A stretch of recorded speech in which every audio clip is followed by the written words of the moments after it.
السلام عليكم ورحمة الله وبركاته. اللهم صل وسلم وبارك على سيدنا محمد وعلى آله وصحبه أجمعين. كل سنة وانتم طيبين، ربنا يبلغنا ويبلغكم رمضان يا رب، ويجعله شهر خير ويمن وبركة على أمة محمد كلها. ان شاء الله بإذن الله النهاردة هعمل معاكم عيش حلو جدا، ان شاء الله يعجبكم. ينفع بقى للسحور في رمضان، او عيش سريع كده عايزين نعمل سندوتشات في المدارس وكده، فهو ما شاء الله جميل جدا وبيتخزن في الفريزر، وممكن تطلعيه تسيبيه يفك شوية او تسخنيه في الميكروويف، بيبقى معاكي طازة اكنك لسه عاملاه دلوقتي. فما شاء الله جميل جدا وحلو، ما بياخدش اصلا مكونات كتير ولا اي حاجة. المقادير بتاعته بسيطة جدا، يلا بينا نشوف.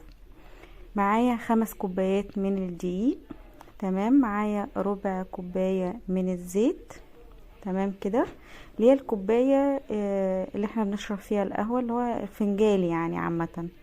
خلاص، يبقى ربع كوباية من الزيت. معايا كمان 5 كوبايات من الدقيق، ومعايا معلقة من الملح، معلقة من السكر، نص معلقة من البيكنج باودر، معلقة كبيرة عفوا قلت لكم معلقة من السكر، وكمان معلقة من الخميرة، تمام كده. بجيب عندي 5 كوبايات من الدقيق، ببتدي ان انا انخلهم كده كويس جدا عشان لو فيهم اي حبيبات ولا حاجة. وبعد كده ببتدي بقى ان انا انزل عندي المقادير. خلاص، اهم حاجة في العيش ده ان انتي تمشي بالخطوات كده واحدة واحدة، وان شاء الله هيطلع معاكي ناجح من اول مرة.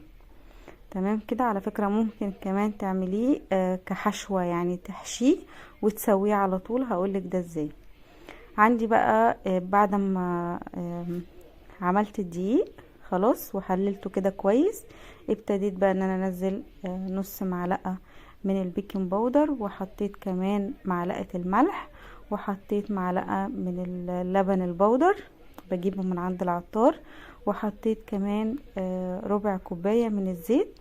ودي كوباية كنت حاطة فيها نص معلقة من الدقيق، عليها معلقة صغيرة من الخميرة، وعليها كمان حبة مية دافيين. ببتدي ان انا اقلبها كده شوية، وببتدي ان انا عندي اختبرها اشوف عندي الخميرة كويسة ولا لا. الخميرة مظبوطة معايا وزي الفل، ببتدي بقى ان انا اضيفها على العجينة دي.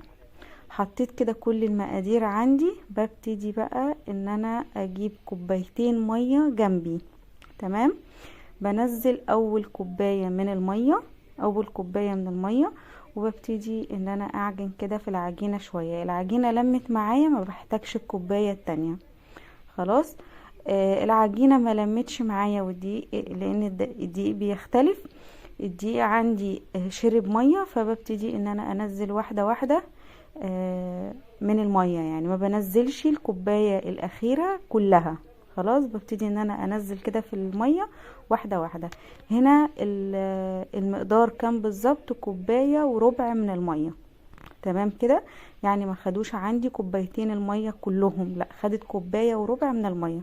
هي بتبقى عجينة ولا هي طرية قوي ولا هي ناشفة قوي، يعني بتبقى عجينة كده لينة في ايدك، بس بتلزق حاجة بسيطة، تمام.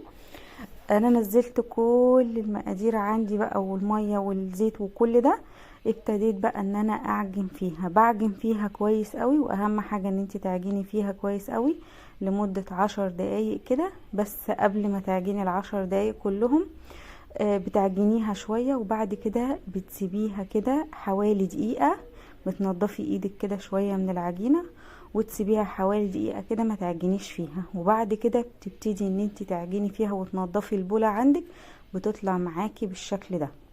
بتلم كل اللي في البولة، ويعني بتنضف لك ايدك خالص من العجين، وبتبتدي بقى ان هي تلم نفسها كده. خلاص، انا بوريكم هنا ان هي بتبقى عجينة طرية، مش عجينة ناشفة قوي، تمام كده. جبت عندي في البولة كده رشة من الدقيق، وابتديت ان انا اعملها كورة كده، وابتديت ان انا اخمرها بقى. طبعا عشان احنا في شتاء، فبسيبها حوالي من ساعة لساعتين، تمام. عايزة تسرعي عملية ان انت تخمريها بسرعة، ممكن تسخني عندك البوتاجاز شوية، وتسيبيها جوه البوتاجاز، يعني تصفي البوتاجاز عليها وتسيبيها جوه البوتاجاز شويه. العجينه عندي خمرت تمام وزي الفل. ببتدي بقى امسك العجينه كلها وببتدي اقرصها زي ما حضراتكم كده شايفين، قرص كده صغننه خالص كده. وببتدي عندي بقى اول كوره انا كورتها، ببتدي هي اول رغيف عندي انا بعمله تمام كده، من فوق رش دقيق ومن تحت رش دقيق، وببتدي كده ان انا امشي بين الشابة وبعمل الرغيف بتاعي بقى. هي بتبقى عجينة ما شاء الله جميلة جدا وحلوة، وعايزة اقول لكم بتبقى خمرانة كده وجميلة ولينة كده معاكوا في الفرد لما بتفردوها. عايزة بقى انتي تكبري الرغيف تصغريه براحتك خالص. السمك بتاع الرغيف ما بيبقاش تخين قوي ولا رفيع قوي، خلاص يعني هو السمك ده كده بيبقى حلو. ابتديت بقى عندي ان انا اشكل العيش كله، بفرده كله على صينية بالشكل ده كده، تحتيها حتة قماشة نظيفة تمام، وببتدي ان انا احط عليها رغيف العيش كله، رغيف العيش كلها. وببتدي اول رغيف انا حطيته زي برضو ما خدت اول كورة، اول رغيف انا شكلته ببتدي اخده، وبقى بسخن عندي طاسة سخنة جدا جدا على اعلى حرارة عندك، بتسخني الطاسة وبتبتدي ان انت تحطي العيش. ما شاء الله ما شاء الله العيش بيقب معاكي وجميل جدا، وكل ده من الطاسة من فوق. عايزة تحطيه في الفرن ممكن تقلبي الطاسة وتحطيه، او تقلبي صينية وتدخليه الفرن، ما شاء الله بيقب معاكي وبيبقى جميل جدا. عيش تحفة وعيش جميل وحلو قوي وهيعجبك، وممكن تخزني في الفريزر تعملي بيه حشوات كتير، سندوتشات طعمية، سندوتشات فول، سندوتشات جبنة بالطماطم. بصي تحفة وما شاء الله بيقعد معاكي. يعني 5 كوبايات من الدقيق عملوا حوالي 45 رغيف مثلا او 46 رغيف.